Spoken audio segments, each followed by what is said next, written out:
What's going on, everyone? Welcome back to another video. For those who are new to the channel, welcome aboard. For those that have returned after, an extended absence because you've seen the car and you're back interested again, the S6 or the M3 content wasn't doing it for you, welcome. And for those that have just been watching the videos, what's going on? Welcome back. It's another video. Anyway, today we are unveiling a new car for the channel. Now, if you guys didn't know, behind me is my 344,000 mile BMW M3. It's my first ever non-VW Audi product. I've owned 3 Volkswagens and 4 Audis up to this point. The one sitting next to me is my 5th. Surprise, it's an Audi. I think it's probably in the thumbnail or the title. If you're new to the channel and not 100% sure what to expect, this was my S4 long-term project, this was my B8.5 SQ5 long-term project, and this was my C7 S6 project. So that is what to expect. We're going to be drag racing. We're not going to be road racing because it doesn't make sense for this car, but we're going to be doing a lot of modifications, a lot of reviews, and I'm going to walk you guys through the entire ownership experience. This is not just a churn and burn, buy the car, make 3 videos, and sell it.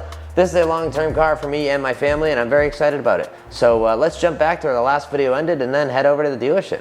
The chapter is ending, and I will catch you guys in next week's video where we head over to Audi Westwood to check out the brand new vehicle. My buddy Alex will be here in just a second, and really excited to get this going. So Alex has been with me for the past, every Audi that I bought except for the S4. Correct.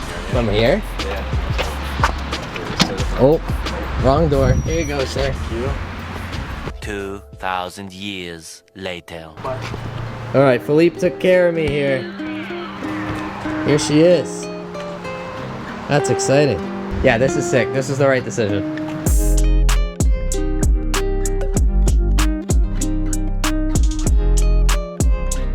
So here she is, my 2019 Audi SQ5. This is a B9 chassis car, so it's similar to a B9 S4 or a B9 S5, and they didn't do anything funky with the transmissions like they did the B8.5. And the B8.5, the S4 and the S5 got DSG, the SQ5 got a ZF, all of the B9s have the ZF. So for all intents and purposes, this is a B9 S4 or a B9 S5 or a B9 SQ5, whatever it's most relatable to you. Now there are going to be a couple small differences. For example, I opted for one with the sport package purely for the purpose of the air ride suspension, which we'll talk about in a little bit. But if you have a B9 and you're looking for inspiration, hopefully I can help you out with that. And if you guys have suggestions and you already have started your B9 modding journey, by all means let me know down below because I'm relatively new to the platform and I'm excited about it. Now, why a B9 SQ5? Well, I think the B8.5 SQ5 that I had is probably the most well-rounded, best looking, most modified car that I've ever put together.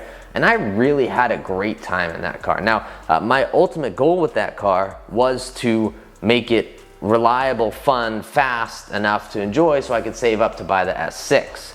My goal with this car is to just push the boundaries of the B9 chassis. I want to hunt for the stock turbo record. I want to hunt for, the big turbo record. I want to be one of the first to, have a built motor or something like that in an SQ5. I don't know if that'll actually happen here. Maybe I'll buy a cheap B9 S4 to actually put a built motor in, but I want to be on the forefront of the B9 community and bring you guys content that otherwise hasn't been seen yet. So of course I'm gonna team up with the homies over at Integrated Engineering. Of course I'm gonna team up with the homies over at Nemesis Autosport, and I work at FCPro, so you can definitely bet that we're gonna see some FCPro parts on this thing as well. But I am genuinely excited. So let me tell you about this specific car, which has a front license plate. I know, it's disgusting. If anyone knows what part I need to order to get the plate delete or whatever, leave it in the comments because I'm already over it. As you can tell by these guys, if you didn't know, if an SQ5 has the adaptive cruise control, it is generally a prestige package car, which this one is, and this one is actually also an Audi exclusive car. It's painted Porsche chalk gray, so this is my first ever Audi that is anything Audi exclusive on it. My S6 had the design selection, red interior, but this is a specific Audi exclusive car, and the beauty of it is, I didn't have to pay for it. It's just a cool color. I don't know, otherwise it's a stock height, stock wheels SQ5, which by the way, speaking of stock wheels, my homies over at Audi, what the heck were you thinking when you designed the B9 wheels? This one happens to be on the best option, which is the optional 21-inch package that you have to pay $1,000 for. But if you didn't pay $1,000 for, you were either stuck on these absolutely atrocious 5-spoke star wheels, or if you got the black optics package, they took the beloved rotor wheel design, which I had on my S6, and they took that beautiful design and turned it into this. So I'm very thankful that I got these wheels, but what was Audi thinking when they designed the wheels? Anyway, how did I end up in an Audi exclusive car, you're asking yourself? Well, it was actually kind of a mistake. You see, if you know B9s, you know that the SQ5 comes in Quantum Gray, which is basically an updated version of Nardo Gray, which is a very classic and very wanted Audi color. This looks a lot like Quantum Gray. I was on the hunt for an Azores green one, which you don't know Azores green, this is Azores green. Fantastic color, wanted green on black, of which there has been, since I started searching about 4 months ago, one in the country. I got in touch with the dealer and they tried to add like $5,000 of fees on top of their asking price. So that was a no-go. They were also in Texas. So there was one kind of nearby in New Hampshire, had the gray interior. There's like 5 of them for sale in the country right now in green, and of course they all have gray interiors. I was like, let me just go remind myself what an SQ5 is like. Let me go drive one again, because I've had one as a loaner when I had my previous SQ5, but I've never driven one with the air suspension or the sport package. Let me remind myself what it feels like. And I pulled up to Audi Westwood, which is the closest Audi dealership to me. And I just happened to be scrolling through their website. This is all the SQ5s that were on their website. So here are the SQ5s that were on the lot.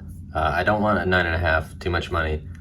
So we had a 2019 SQ5 3.0 Premium Plus for $51,600 with 25,000 miles on it. That one did have the sport package, so I almost drove that one. But something told me, hey, you should just drive this one that's listed as Quantum Gray. Daytona Gray one I wasn't interested in. Just drive this one that's listed as Quantum Gray. It's prestige, it says certified. I don't know, just try it out. And I had every intention of going in that dealership, test driving the car, and leaving. I walked in, and I actually ended up working with a subscriber of mine, Philippe. He's been awesome. So if you guys need anything Audi related, I'll put his email on the screen. Shoot him a note. He's at Audi Westwood. But I walked in, we go to test drive the car, and actually another sales guy pulled it around and goes, you know that this car isn't Quantum Gray, right? I go, well, what is it? He goes, it's an Audi exclusive Porsche color. I go, it's Porsche Chalk Gray? He goes, yep. Walked away. I was like, an Audi exclusive SQ5 in Chalk Gray? This car just got infinitely cooler than a Quantum Gray car. Nothing against Quantum Gray, but this is Chalk Gray. This is different. Now, I think what's going to be the most fun about this is that if people don't know the car, they're just going to assume, and especially if it's not next to a Quantum Gray one, they're just going to assume it's Quantum and call it a day. But this is a special gray. So I hit up Audi of America, and they said that this is one of 10 Audi exclusive on black interior 2019 SQ5s. Not one of 10 Chalk Gray ones, one of 10 total. I would imagine there is not another Chalk Gray SQ5 out there, and if you have one, I'd like to hear from you, because we could start the 1, 2, or 3 owners that have a Chalk Gray SQ5. So I was like, man, you know what? I'm not going to find an Azores green one in time. I already had Kyle lined up to buy the S6, and I was like, this car has all the options. It was actually really reasonably priced, and it's a cool color. Let's do it. This is going to be the only time you see me break out the window sticker. I'm not a window sticker guy, but just wanted to run you through exactly what this car has, which may be more of a challenge than I thought. Base price is $52,000. We get Audi exclusive color for $3,900. So someone paid $3,900 to have it painted Porsche Chalk Gray. We got the Prestige package for $9,700. We got the S Sport package for $3,000, which gives you the air ride and the sport diff. That was one thing I was set on. After doing factory air ride in the S6, it's just so nice to be able to go up, down, have it look nice, have it clear things. I don't know, an aftermarket air ride is such a pain to deal with. You gotta install, you gotta run lines. The concept of factory air ride is really nice, and the execution is even better. So I really wanted factory air, so I didn't have to deal with coilovers or anything like that. We have an option that I actually had to look up, which is dynamic steering. That actually Doc M3 opts for that on all his Lamborghinis. It's essentially a variable ratio steering rack. That was $1,000. Leather package, $1,000. 20-inch wheel package, $1,000. Cold weather package, which is heated steering wheel, rear seats. We'll talk about that in a second. Carbon inlays for $500, and the Audi beams when you open the door, which is just a big flex. I'm not as big of a fan on the carbon weave or whatever you want to call that in this car. Obviously, I was spoiled in my S6 with the red kind of weave into the carbon fiber, but this doesn't look like carbon fiber. I mean, I know it probably is, but It's not the same pattern as most carbon fiber. It looks like cheap. Cold weather package, round steering wheel. You guys are like, why didn't you opt for the flat bottom, Eli? Honestly, I thought I wanted the flat bottom in the S6 until it became winter and I had a heated steering wheel and then I didn't need gloves to drive the car. So I'm very glad that we have the cold weather package. I live in the Boston area, if you guys didn't know. And that also means, look, we got a car seat back here. That also means that we got the heated rear seats back here. Now, a lot of you are gonna say, Eli, didn't you get rid of the SQ5 because it didn't have enough room in the back? When we had a rear-facing car seat, this front seat had to be shot way forward. And my son's mom actually had a B9 Sq5 at the time, so we know this life well.